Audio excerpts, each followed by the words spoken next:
Ladies and gentlemen, you have finally made it. The Bama Standard is on air.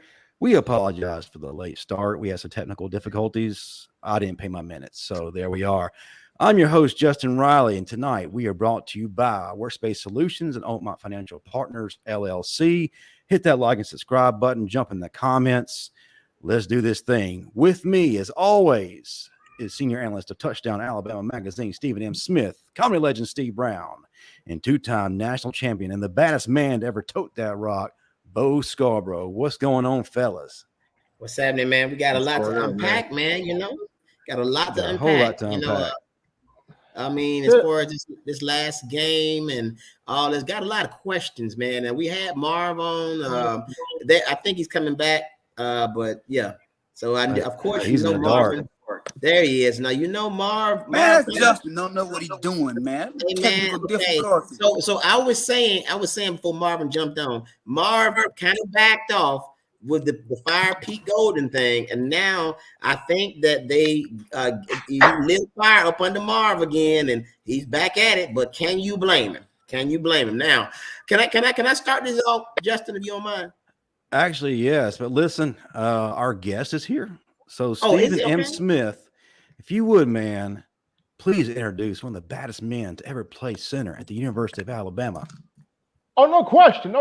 So we got somebody right here that was actually at the game. When you're talking about a bad center, you're talking about a monger, put his butt on the ground, a murder scene out there on the field. You want to talk about blocking some of the best running backs that ever play here. You want to talk about an anchor up front. It don't get no better than an AC. And I ain't talking about air conditioning. I'm talking about Antoine Caldwell. The big guy in the middle. Man, y'all far too kind, man. I appreciate it, man. Antoine. Yes, sir. Antoine, how the hell they give you a 70 on the PlayStation? I ain't get that now. I don't get that. Yeah, you a 71.2. I'm like, come on now. Man, I didn't grease the right palm. Y'all don't know what happened. Oh no, man, because I ain't lying, man. You when I played with y'all on the PlayStation, you out there pancaking everybody because we played Miles College, Stillman College. We pancaking everybody. Well, Steve, having a defender all the way back to the goal line. Oh yeah. Steve, he played with the football. You played with. Hey man, chill out, man. The power glove. Chill out, man. Chill out. Man, Justin, man, I appreciate you. Appreciate you having me on, fellas, man. It's all love. Hey man, yeah, you thanking us now, but wait till we get through with your ass. You appreciate it. Speaking of hard times and getting through some things, guys, we are introducing a brand new segment. We're going to have live callers. So for the next 10 minutes, we're going to take some questions from the audience. And Marvin, they're already blowing the hotlines up right now because some people owe you an apology and some people owe you praise. So I'm going to go ahead and bring in our first caller. You go from 10 minutes to right now. Oh, my God. Welcome to the Bama Standard. You're on live with Justin Riley, Marvin Constant, Stephen Smith, the legend himself, Comic Steve Brown, Bo Scarbrough, and Antoine Caldwell. State your name and where you're calling from. Fellas, it's Coach Swoop. And I'm calling to apologize to Uncle Marvin. Because he said we needed to be a real test. And I was saying give our boys a little bit more time. But honestly, Uncle Marvin, I think we both was right. I'm going to be serious. I'm going to get out the way. I think we both had a good points we made. And I understand exactly what you mean. I would love to see better skill level come out and test us week one. I would love to see it because to come out and see our receivers get jammed up like they did after seeing ULM receivers get off on coverage against Texas, that gave me a lot of concern, And I'm one of the ones when we play a tough, close game, I'll go back and I'll watch it because I can watch it without emotion. I already know we won, I can go back and watch it and actually look at what was actually happening. Our O-line, as long as Kendall Randolph wasn't out there, our O-line played good. They grew up during that game from the, I want to say the middle of the second quarter on. Even when Bryce Young got sacked, that wasn't on the O-line. They had their protection. It was literally one guy that got through. It wasn't like three people falling over on Bryce. Jameer Gibbs, he blew an assignment. And I think he learned from that because he picked up the next time he had the pass block. So See, when it but, comes to but let me, hold on. But I give him One a second, B Marvin. minus. He can't hear you. hey, well, hold on. Can Well, hear me? check this out, though. Wait a second, Marvin. let me- Just let the callers know if y'all would state what you're going to say, and then hang up and listen, because y'all will not actually be able to hear the responses for anyone but me. So if we can wait till Coach Smook is done, then we'll have Marvin give his response. So All yeah, right. go ahead, Coach So- Smook. Okay, yeah, that's why I'm gonna make it quick, man. But you are absolutely right on your point, and I definitely saw, like Coach Saban said, after I went back and watched it, I saw some guys grow up, and it wasn't Jermaine Burton, it wasn't Randolph, it wasn't DJ Dale, it wasn't Henry Toa, it wasn't Kyrie Jackson, it wasn't Kool-Aid McKinstry. Like, it was people that aren't getting the recognition. It wasn't the people. It was the people that aren't getting the recognition. I saw Will Anderson grow up. We never seen Will Anderson make that many mistakes, but he had enough mental fortitude to still remain a leader, keep his energy up, and finish the game strong. So absolutely, you were right. I owe you an apology, Uncle Marvin. But to comment on this whole game, man, I believe we're going to get better from this at the end of the day. I know y'all going to get into everything. I already gave my 2 cents on TDA Monday. But I really feel like it's time to get rid of Bill O'Brien. That he's already shown he's not going to change his play calling style. I don't know why. He's not going to change it. He'll sit there and find something that works and just completely throw it out the window. And Pete Golden is way too inconsistent. Like, you'll have the looks, you'll have exactly what you need, and then you just go away from it. And you start off putting guys in position, but guys got to make tackles, but at the same time, you can't give up on what's working. You can't stop what's working. When you're sending 5 and you're getting pressure on the quarterback, and that's your best production from your defense, you got to continue to send that 5-man look every time. You can't go back and sit in coverage because your guy's not playing coverage on the man. They're covering grass when nobody's even there. So come on, like the coaching staff got to do better with teaching these guys their something. And then these players, they really got to focus and execute. So that's all I got to say tonight. I'm ready to hear and comment and interact, man. But I love y'all, man. TDA. Hey, everybody across the board. And one more thing. See, you post another video, that doggone Black Karate JoJo video with that sound, that voiceover, man, that something had us dying, bro. That's all I got to say. Roll Tide, man. Roll Tide. All right, right. fellas, go ahead. Give us your thoughts. Is the show over with? Is the show over with? Because he took all our time. Is the show over with? I don't know. Yeah, the show's over with. we got to close up shop, guys. Here's an analogy I used to use a lot when I used to coach. If somebody robs a bank and the dispatcher is giving the police coordinates to go catch the robber, but he's always giving the wrong coordinates, and the robber gets away, whose fault is it? Is it the police or the dispatcher? The dispatcher. Exactly. So again, Antoine and Bo, y'all can attest to this. We had success running the ball in the first half, right?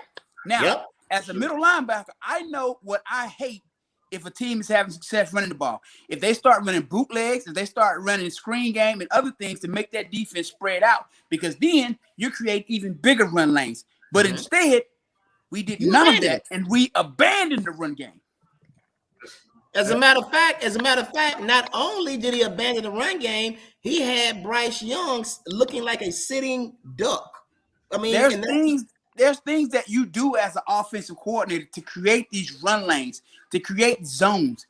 We weren't doing that. If I know I can run the ball, you better believe I'm going to start running more plays to create bigger run lanes so that I can really dig in you. Hey, Marv, let me tell you something. Marv, I'm surprised that Bo Scarbrough is with us today, because I know he lost his damn mind when they abandoned that run game, because I did. I'm like, man, we can do this and then this is what really got me. Dude, we're supposed to be melting the clock in the last few seconds of the game, so they won't even have an opportunity. He gets to throwing the ball and damn near threw an interception in the flats. Damn near threw an interception because he's playing. So then he went away from it and just threw a ball somewhere to somebody, and then we was in field goal range, but we could have probably ran the ball down or ran a touchdown within that time. But he wants to throw the ball. Here's a stat, guys. You know how many times we carried the ball in the game? 16 total. Wow. Put that in perspective. And by the way, how come when it's 4th and inches, why are we in shotgun? Exactly. But here's most telling stat though. If you remove Jace McClellan's 81-yard run and Bryce Young's 20-yard run late, Bama only had 60 yards rushing. Wow. Because he abandoned the run. Now, one other stat I just read, and I made this stat up. It ain't even a stat, it's a fact. It's a fun fact. It's a serious fact. We need another middle linebacker. That's just what it is. Marv, I don't understand why you on the defensive coordinator. You should have 2 shirts. You a middle linebacker.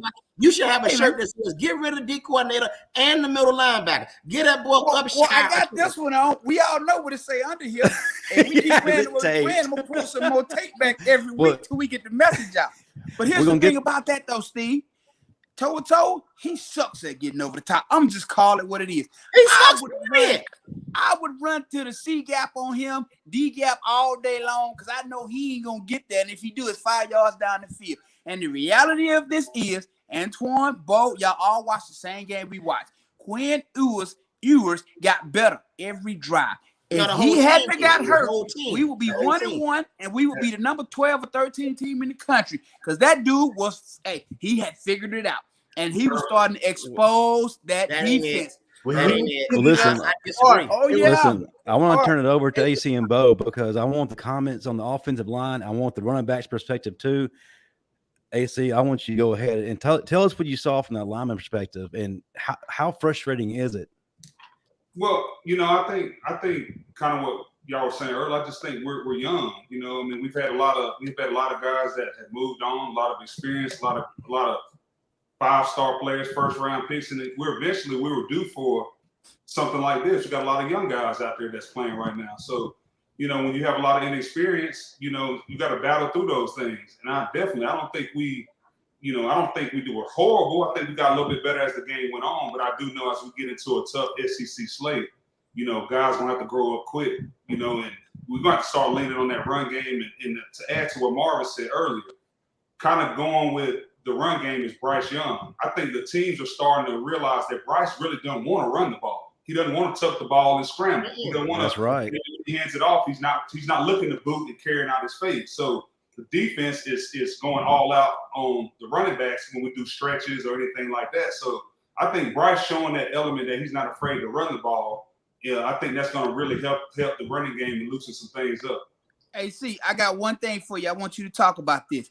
When there's a quarterback who does not want to run the ball and your receivers are not a threat, what is that team going to do? They're going to walk that safety down in the box. Absolutely. They're going to crowd that line of scrimmage. That's it. And you ain't going to be able to do nothing. Yeah. But you know what? I want to say 8-man box, 9-man box, and they're going to man up on the outside. And for guys like Bo, like, I don't want to see that. Hey, but something? Let's let Bo weigh in. I'm sorry. Can I say this real quick? Yeah. But the offensive line, they did a pretty decent job. They really did. They did a pretty decent job.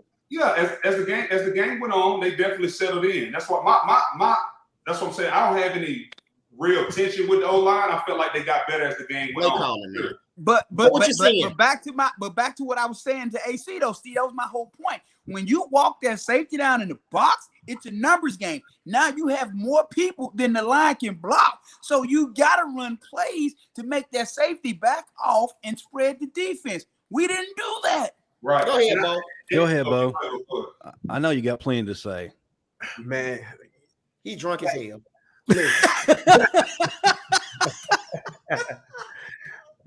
Got that old English with him. Go ahead. What? Man, we used to one running back getting 16 carries. We split time with running back in. This running back may have 21 carries, and the next running back may have 18 carries. We didn't run the ball efficient enough. We didn't play hard no football. We didn't come out and make the other team feel scared of us. We didn't play physical enough at all up to our potential of what Alabama is known for. And like I'm gonna agree with Marvin. I'm like, we didn't even spread the defense out. And Coach Saban mentioned it in the first game. If you can play too high safety and stop the run, you can win the game. For sure. Hey man, pretty much what Coach Saban did was call Bill O'Brien and Golding out as far as their play calling. He really did because that was awful. And the thing you got to understand though, Steve. This is what I want you to talk about. And Bo and Antoine will understand this. If you have receivers that pose no threat, and all you got to use is your two cornerbacks, your ass is in trouble. If you can guard a whole offense with two corners, your ass is in trouble. I think that's where we've been spoiled, to be honest. We didn't have alpha dogs outside for the last 5 or 6 years straight. You at least had that one guy that you knew you had to dictate coverage to. You had to put a corner and a safety over to make sure to try to stop somebody. Going all the way back to like Amari Cooper, when I was there with Julio, you had guys that you had to dictate coverage to, so it lightens the box. You got guys like Bo. That's my second point. We don't have that physically imposing running back right now, where teams are like, man, we got to load up to stop this guy. I like Gibbs. I like he's explosive. I like what he does, but we don't have that guy like a Bo or Derrick Henry right now where you turn around and they're like, man, this dude coming down. I don't want to hit him. I don't want to hit him. Exactly. So, it's a different style of backs we got right now. It don't mean there's nothing wrong with that, but you got to get more creative, which is my third point. O'Brien hasn't been creative enough with the offensive design and scheme so far. You got to put some screens in there, and not just these bubble screens that you're throwing out wide. Get some real screens in there when you fake it to a fullback, dumping it off to the running back or a tight end, and doing some different things to add some creativity to the offense. So it's things like that. I feel like all that stuff's got to come together and gel a little bit better. I want to touch on these wide because receivers. Our offense right now is setting other defensive coordinators up to look like geniuses. Yeah. Oh yeah, right. I want to touch on these receivers real quick. These wide receivers didn't play fast. They weren't making good decisions and left Bryce stranded. I don't think we lack about skill. All the drop balls too. Right, but I don't think we lack skill at that position. It's not what we don't have. It's not that we don't have guys with top end speed either. We got Kobe Prentice, Isaiah Bond, Christian Leary, and Tyler Harrell can fly. The thing is, they're not being featured enough, and there may be a reason. Perhaps there's a developmental problem or a scheme problem. I don't think Bill O'Brien is scheming these receivers to be open. We don't have a talent issue. We got plenty of talent. And did you not see how many ball passes they dropped Saturday? Hey man, the guy from Georgia, he did not show up at all. The freshman showed up a little bit, but he wasn't consistent. But it's crazy when your running back has more passing yards than your receivers. Think about it. If you're Bryce Young and your receivers are dropping passes, but the running back catching, who are you gonna throw it to? You're right. But here's the main thing. This is where you miss Jamison Williams, a guy that could just take the top off every single time with that type of speed as AC mentioned right there. And this is why Tyler Harrell is going to be back for the Arkansas game. So you get Tyler Harrell back. His ass back tomorrow. And JoJo Earl. And JoJo Earl. But you get Tyler Harrell back for Arkansas. That's huge because he's that guy that you have to roll a corner to, that you have to roll a safety to. You're not rolling no corner and no safety to Jermaine Burton. He don't got that type of speed. You're not rolling no corner or no safety to Trayshawn Holden. He big, but he don't got that type of speed. Kobe Prentice, I think, will get there.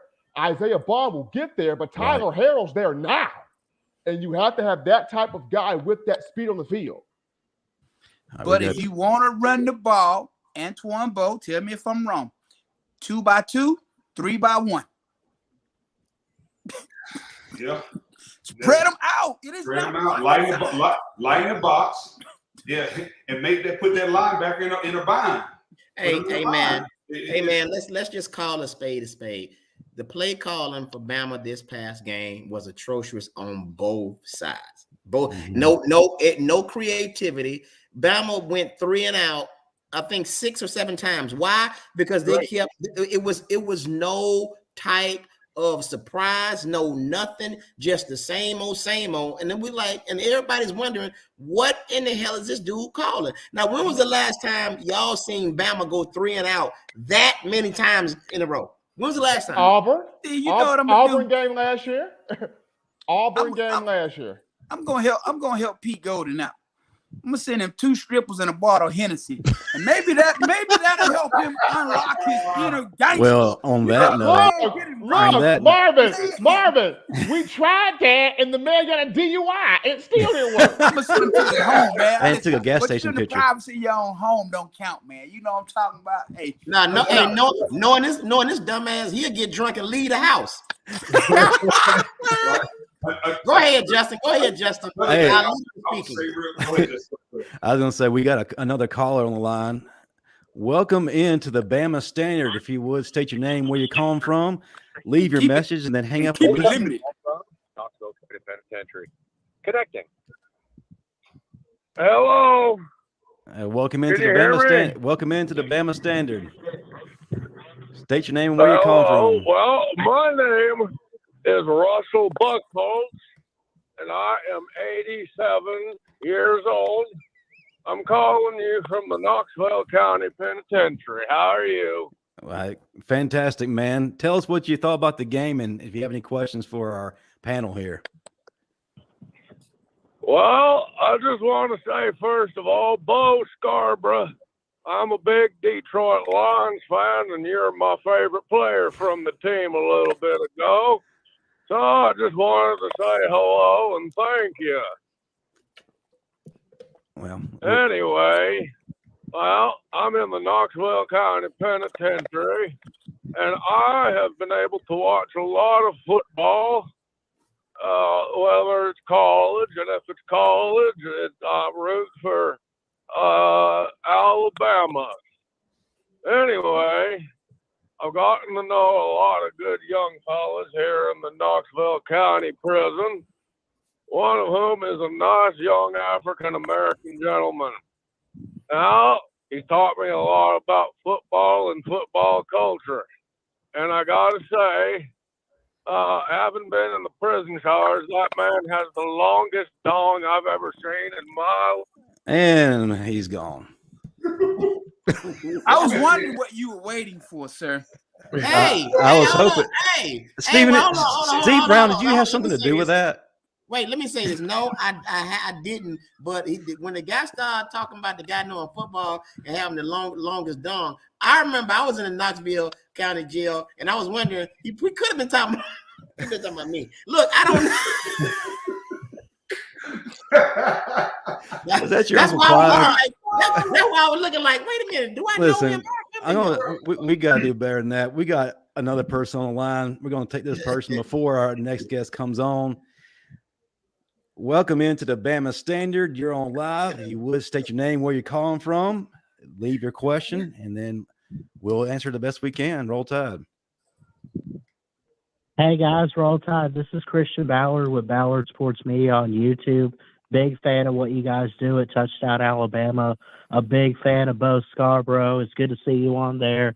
You were a hell of a back at Alabama, man, and I wish you the best of luck in your football future and everything. But I got 2 questions for you guys. The first one, for the Texas game, do you guys really think a safety would have dictated the outcome too much?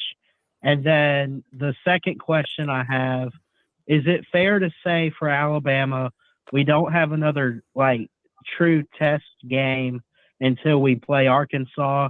Or do you look at Vanderbilt in a couple weeks and say you don't sleep on them? What you guys think? All right. Thank you for the call, and we'll answer that momentarily. Roll Tide. All right, folks. What you think?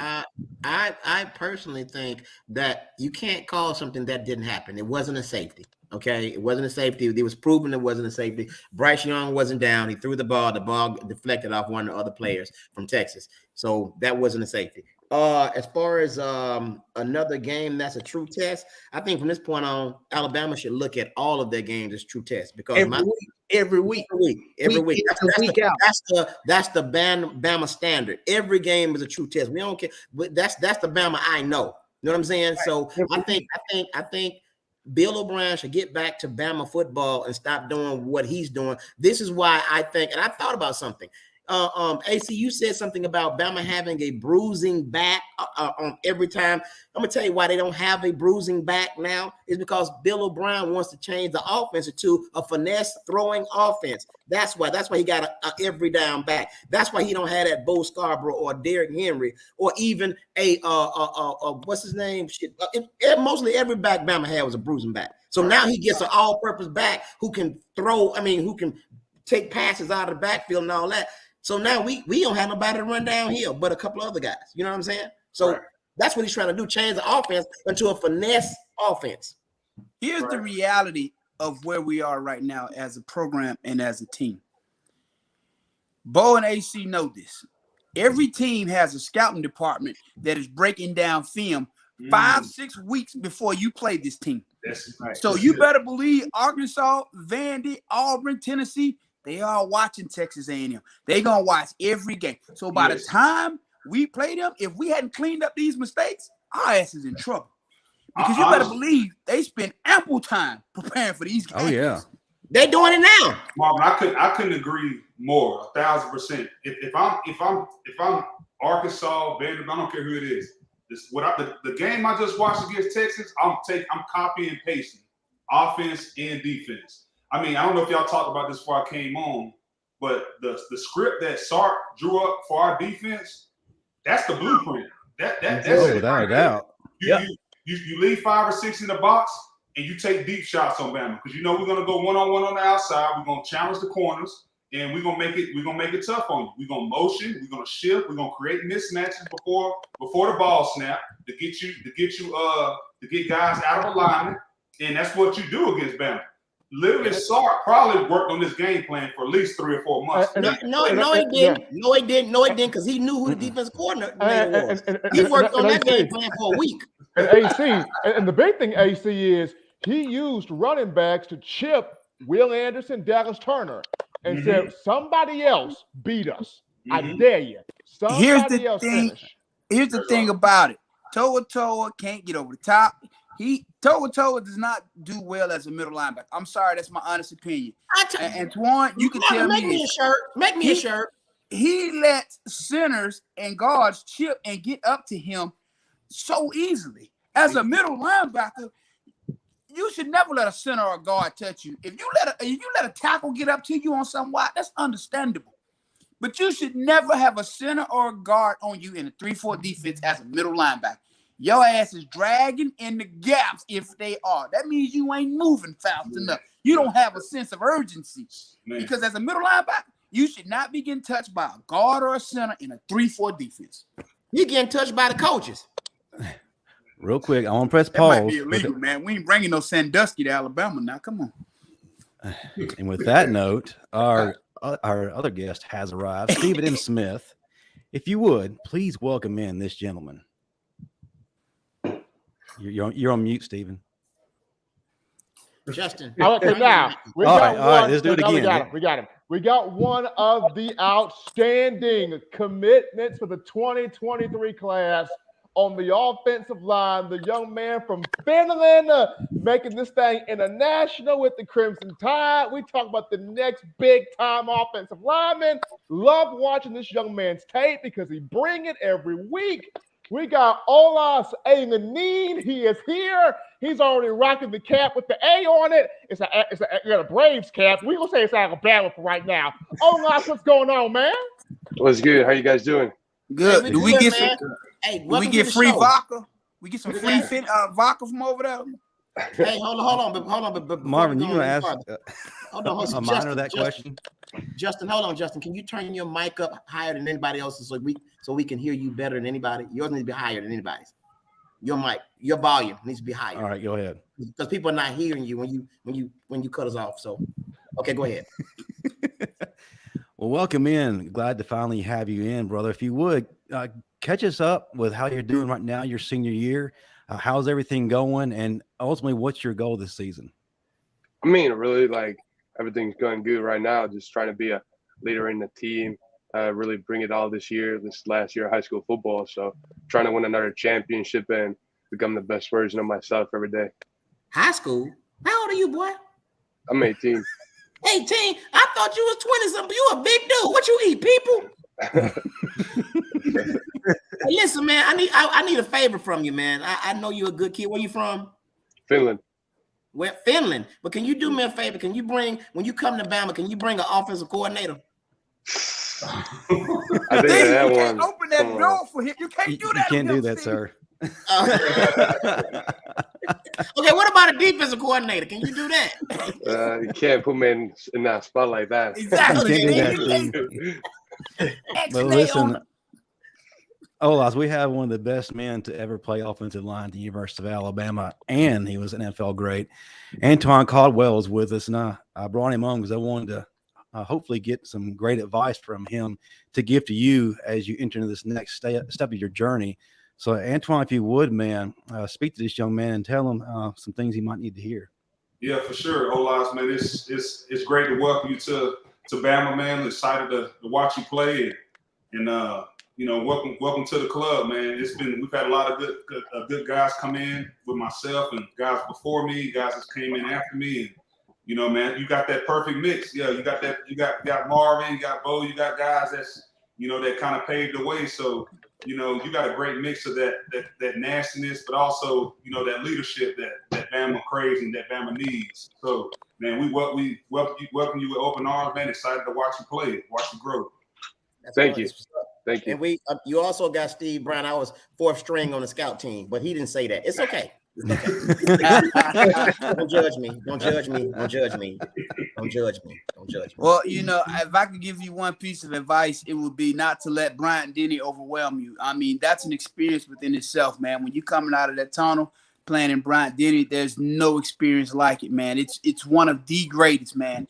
And when you go on the road, you're gonna play in some amazing SEC venues, and at times it can be a little overwhelming, man. So if I can tell you anything, just understand and accept, man, the game is still the same game you played in high school, middle school, little league. It's just a lot more people watching. Don't let it overwhelm you. Right, and if I can give you some advice, if you end up on 4th string, learn how to play Tetris, because I played it on the sideline every game. So just on my cell phone. So man, no. Man out. Bo, can you give him some good advice? You left the man out. You know how to play Tetris, right? You do know how to play. Yeah, man. I could just say that like Marvin says, the same thing. It just people more faster, more stronger, even more responsibility. And you just got to come in and just be yourself and do what you do, bro. Don't try to be, something that you're not. That's how you get out of whack, and you'll get lost in the shuffle. So you don't want to get lost in the shuffle, because once you get lost, it's over with. So you want to be one of them players that want to come in and abide by the rules and buy into the program and become one of the leaders, man, and do your thing and work hard, and don't let 4 quarters scare you, bro. It's only gonna make you a man. Hey, Justin, can I try one more time? Can I try one more time? Because I messed up. You got one more time. He's got one more time. One more chance. Hold on. Listen, man, I just want to tell you this. Wherever you go in life, that's what you're gonna be. What, man?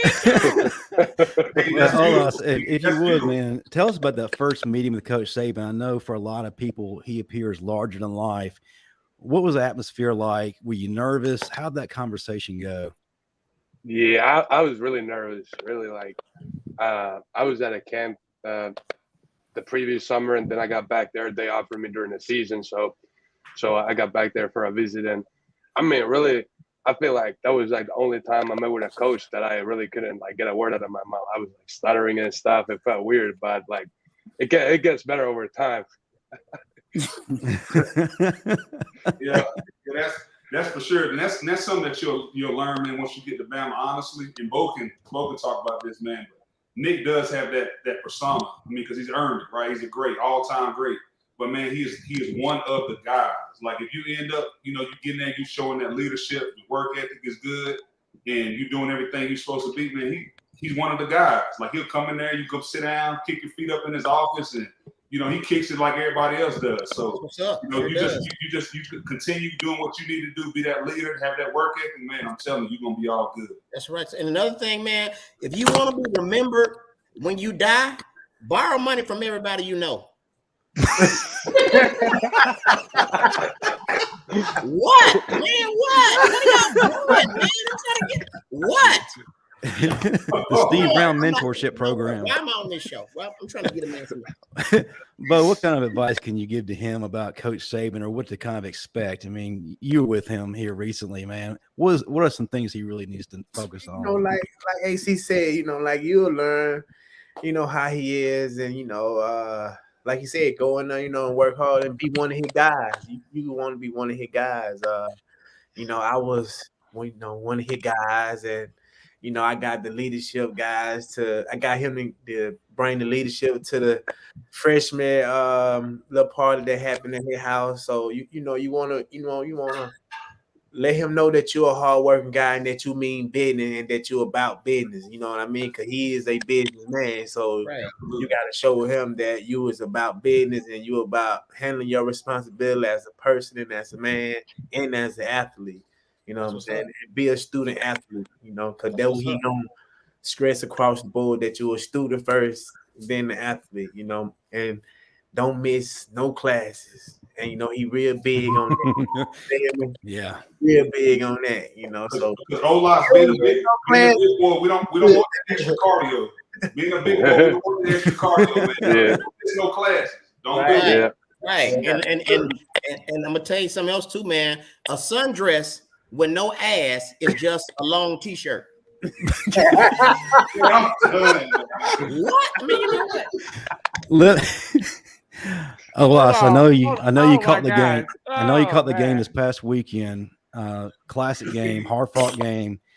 What were your thoughts, man? And how bad did you want to be on that field during the middle of all that? I mean, you always want to play football, and especially like when you commit to a team and you commit to a program, like you feel like you want to be there immediately and be part of something that's happening there. But I mean, really, like to me, getting that win is all that matters. Like it was a hard game, but like that's what's important.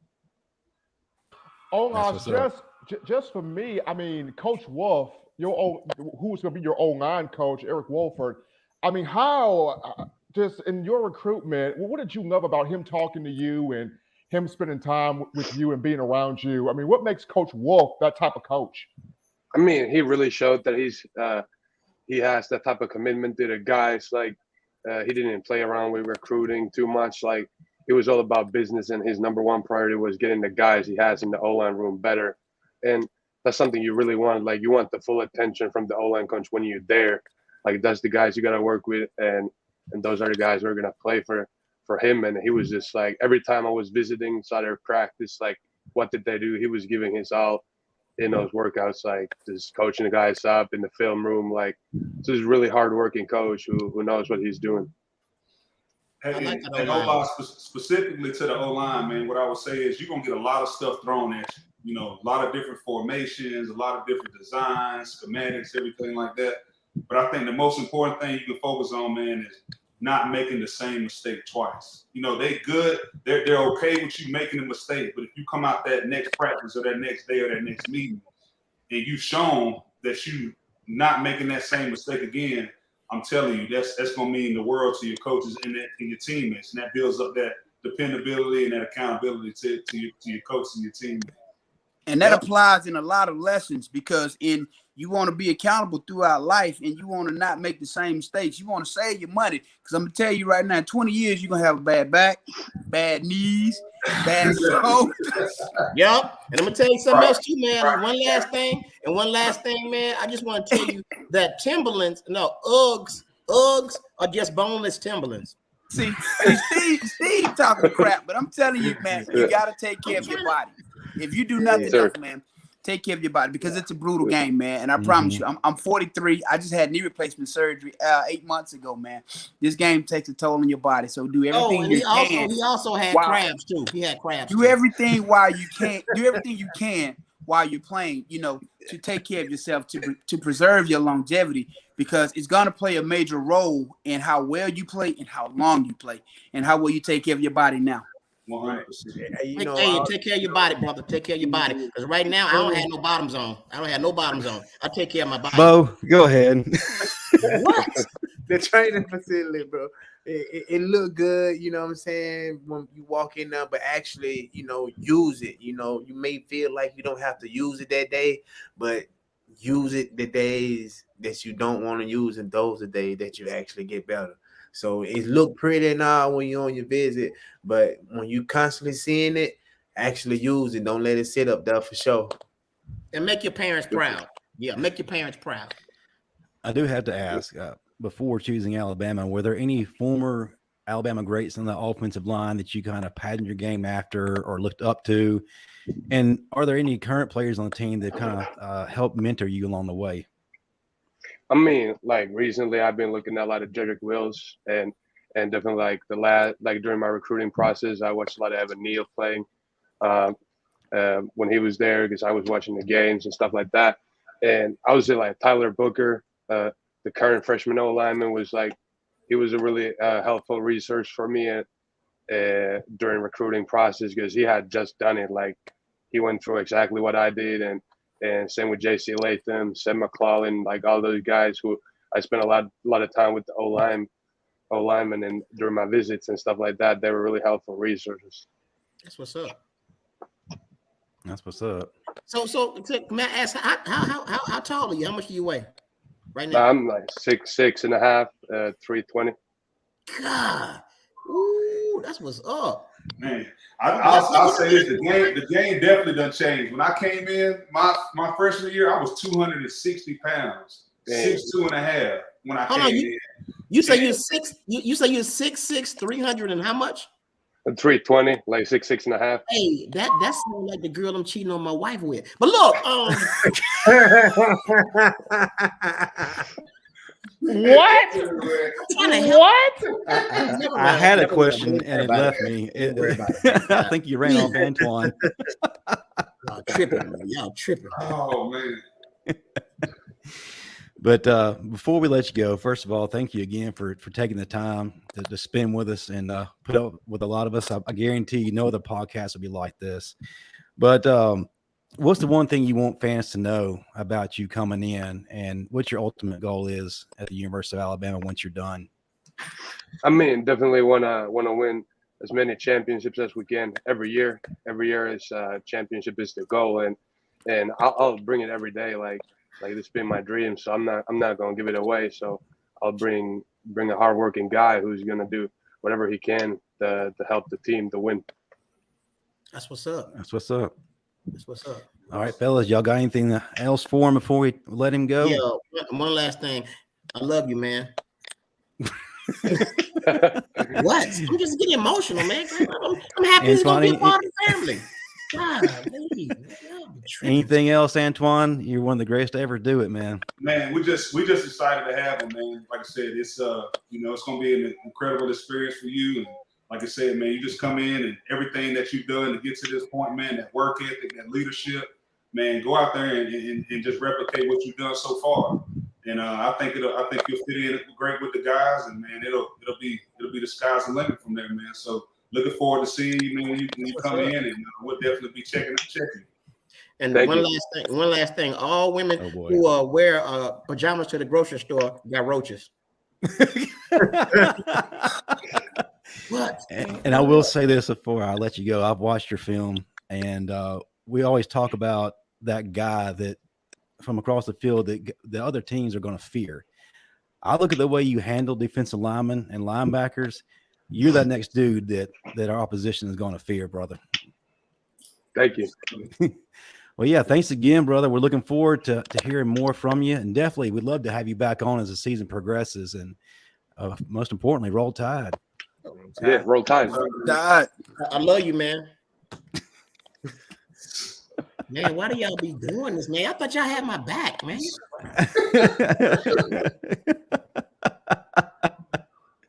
I think we made a difference in his life, guys. What do y'all think? I think we did, man. I hit him with some deep stuff, man. I hit him with some deep stuff. You did. He knows how to be remembered now. He knows. I'm gonna say this. I think Olaus, McVay, Miles McVay, and Wilkin Formby. I think we got 3 really good linemen in this class. Now I think the 4th guy, McElderry, He's a little bit of a project, but he can be good. What's one of the guys from the project? He got him. He from the projects. I said he can. I said he may be a project. Kind of a project. I was gonna say he gonna come in Steve? fighting and everything. He coming in fighting. Hey, so you know what, man? I'm gonna tell you something. I just thought about something. I think our O-line is pretty decent, but I think our O-line is pretty good, to be honest. But I think that it's the play calling that puts them in crazy positions. Because I think now, AC, you correct me if I'm wrong. As an O-lineman, you want to run block before anything because you want to dominate people. Is that right or wrong? No, that's 100%. Okay. So now you got a bunch of men that want to dominate people, but they're always on the defense because they got to step back and take the punishment. And I feel like that's not fun. You know what I'm saying? Right. Well, again, though, it also goes into what we talked about earlier. When you got a back like a Bo or Derek, you got big bruising backs. I mean, that always falling forward. I mean, that's also a mindset thing. It plays into the defense over time. So it just it's one of those things, man. We got to find a guy, and maybe, like I said, maybe as the season goes on, we become more of that dominant team up front, and we get backs that run a little bit harder and keep their pads a little more square. Maybe we get to that point, but right now, that's why we need that creativity out of the play calling to kind of overcome some of that. We don't have that physicality so far. So Justin, is it safe to say that Bama really doesn't have any problems with the bodies we got? The problem is the play calling on both sides. Is that safe to say, guys? And I will safe to say, Marvin? I will add Pete this. Golding needs to add Dallas Turner to his Christmas card list because Dallas saved Pete job. No, bro. You wrong, bro. Let me tell you something. I've been saying this for the longest. Jalen Moody was the most consistent player. I'm talking about yes. He was dog. That boy was out there hitting. He was laying that wood. Dallas Turner injured Quinn Ewers. That's why he ought to put down. And you know what? But you know what? Because Quinn was getting better every drive. Marvin, let me say this too, Marvin. Hold on. Quinn was one drive away from taking that lead when he got hurt. Listen, that man was not playing. If he hadn't got hurt, they was about to punch that thing in. And you got to look at his receiver drop another touchdown early in the first quarter. Man, that man last two drives, that man was on fire. But Marvin, let me say this too now. Speaking of him getting hurt, dude, the previous play when we had the previous possession that we had, Bryce Young got drilled the same way. Why didn't they call a roughing the passer in? He got drilled the same way. I'm not disputing that, but what I am saying is, if that man hadn't got hurt, it would have been a different outcome. I can agree with you on that, but let me, like I said, man, that Jalen Moody looked like the linebackers Bama is used to having. No, that's right. 100%. He was laying that wood.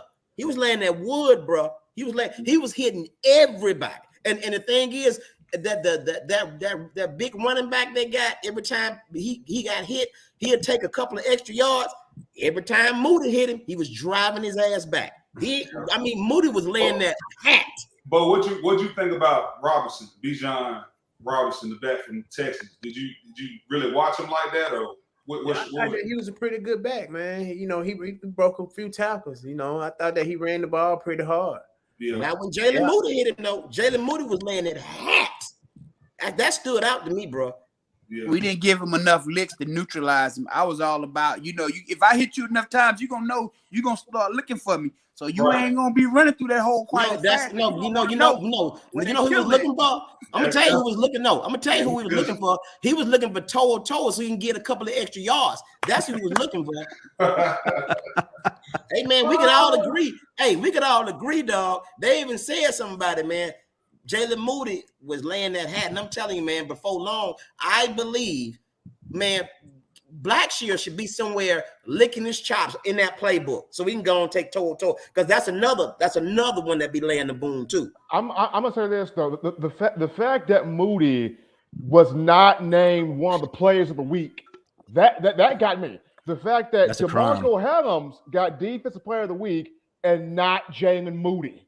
That's the part I don't get, because if you go back to the game, 2 of the times Texas was in 3rd down and short, Jalen Moody knifes back there, sticks the running back, but his 2 plays get negated because of an offsides penalty.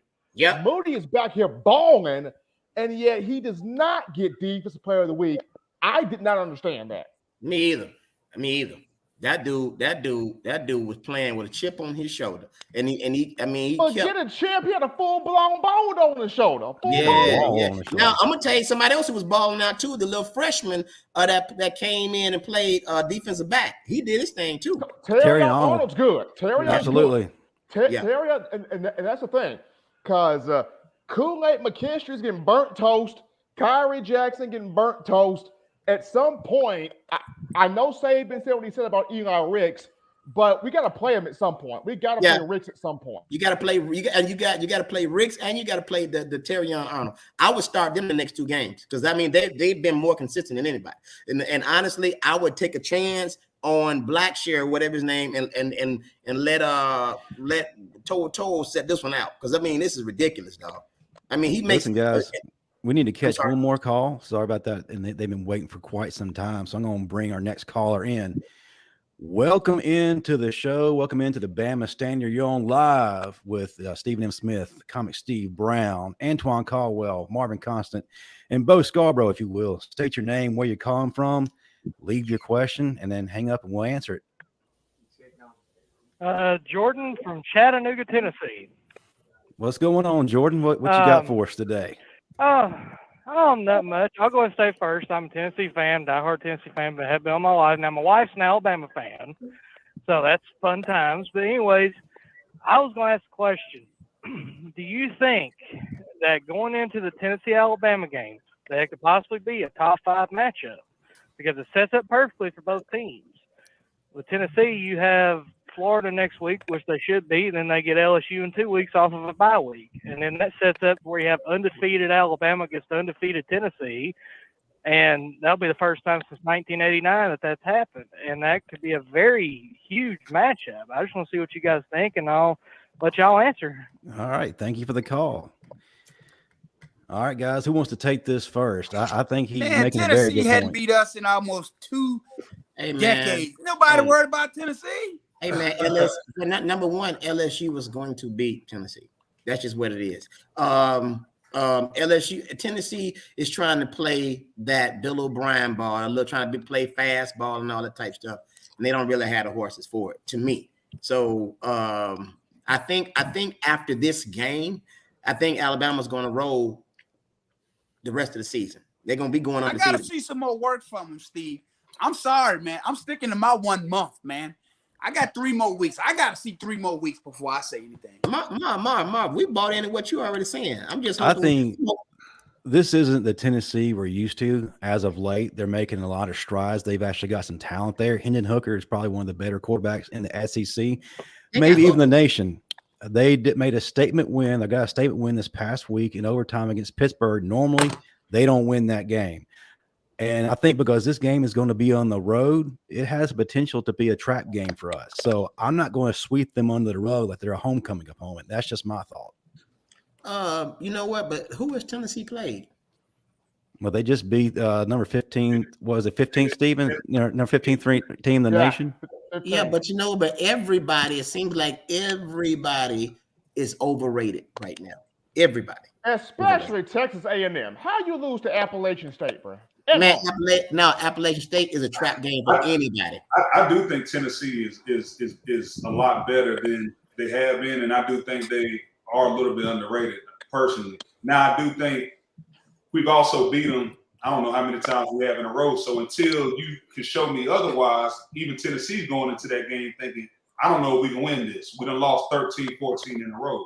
So, on one hand, Tennessee's definitely better than I think people are giving them credit for, but they also got to go out there and show them. So I think it's definitely going to be probably a more interesting game than we used to, but I still feel like we'll be fine in that game for sure. I think this game against, just falling back on us. I just think that this game against Texas opened up the gates for us, and that can go either way, Marv. It can go either way.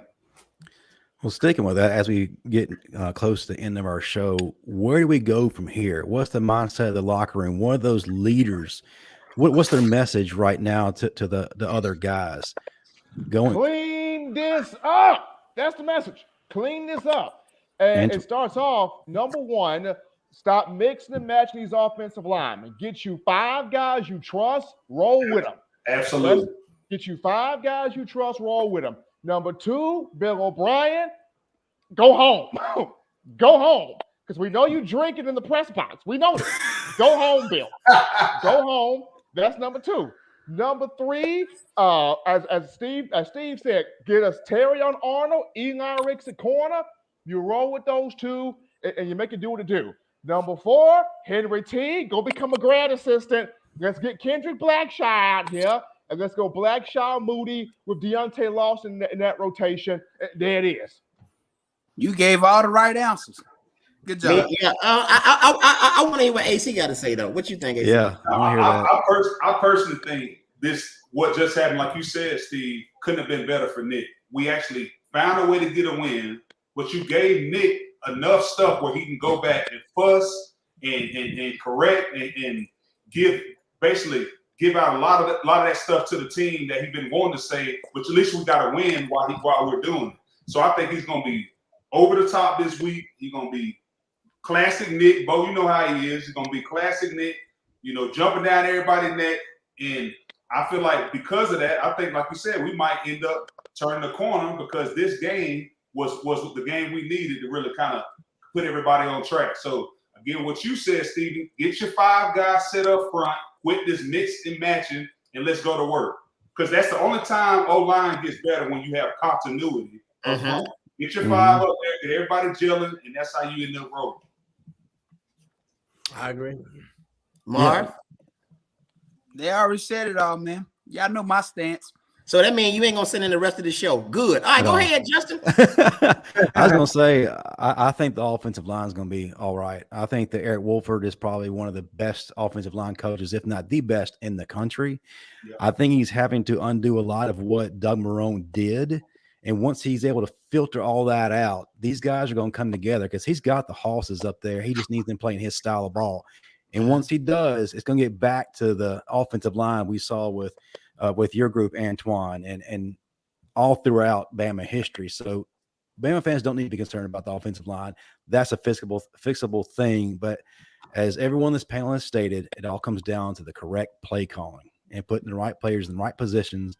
And we need to see a package for Jalen Moody. I'm just going to put that out there. Not Jalen Moody, Jalen Milroe. I'm just going to put that out there. But Antoine, I do want to ask you, man. I want to make this about you now. Your moment, if you would, before we close up shop, tell us your favorite moment or your best moment at Alabama. Citizens Club. Man. All right, that's what I thought. It confirmed it. Yes, I would probably say, man. Honestly, I was just talking about this the other day. Probably 2008 when we went and played LSU for the SEC to win the SEC West. When Nick's first time back to LSU, and then he kind of told us how crazy it was going to be. The atmosphere was going to be crazy, but that wasn't even. It was an understatement. Like coming into that game on the bus, I even remember the pregame speech. And Nick was basically told us, he goes, "Man, it's been a long time where I can honestly say that we the better team today, going out to playing this game." And which he was right. That's the first time in a long time we could say we were a more talented team than LSU. And being able to go out there in that atmosphere, being able to finally win the SEC West, to get back to go to the SEC championship was probably I would say top 1 or 2 experiences I had at Bama for sure. Now, AC, going to that game, what made John Parker Wilson hit the cell phone in the end zone? Can you talk about that? JD was like, man. Well, he had all these. So somebody, I don't know how it happened to this day. Nobody can find out, but a lot of the LSU students got his phone number, his cell phone number, and they were blowing his phone up during the week. So we'd be out at practice. He'd come back to his locker. He'd have like 100 missed calls. So when he finally scored, that's where the cell phone thing came out during that game. That's a great memory. I like that. I've asked John Parker about that too, man. that was genius. Well, great show, guys. Great show. If y'all would go around the room, tell us what's up next for each of you guys. Steve Brown, I know you have something coming this weekend. Tell the folks in the audience how they can be a part of it, how they can get tickets, all that good stuff. I will be at Chuckles Comedy Club in Memphis, Tennessee, Thursday through Sunday. So if you want to, just hit up chucklescomedyhouse.com. 2 of the shows already sold out. Memphis, I'm coming your way. Of course, I'm going to have my Bama hat on, so it's nothing you can do about it. Just sit back, enjoy a laugh, and roll tide. That's what's up. Marvin, what you got up next coming up for you? What's going on? I got nothing. I'm just at home laying low, staying out the way. No bets? No. Tell us how that's going, man. How'd you do this last weekend? Hey, man, after this weekend, I don't need to bet nothing for a while. My God. The wife got onto you, huh? They got you like that, bro? I make my own money, man. Listen, what I do with my money is my business. Whatever. you a male hooker at an old folks home. All right, Stephen Smith, what you got on the docket tomorrow night for In My Own Words? I know fans are still ready to hear more.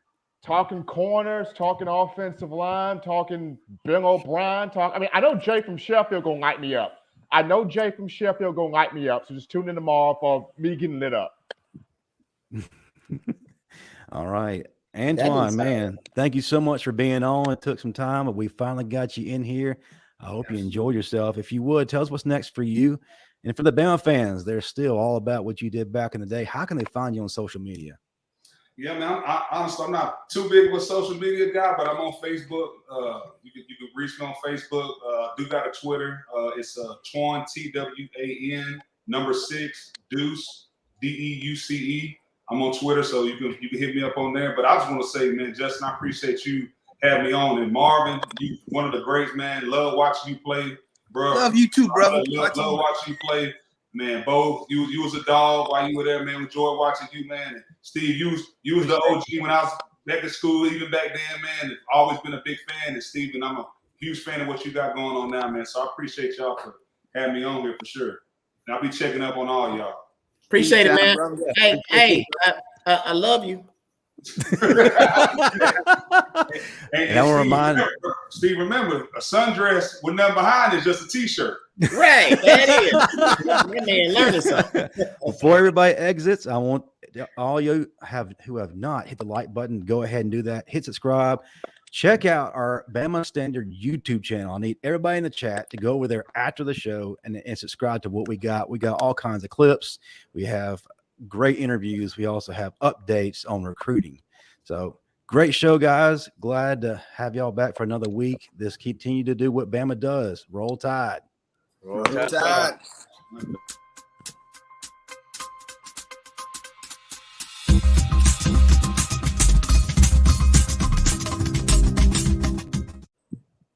Hey,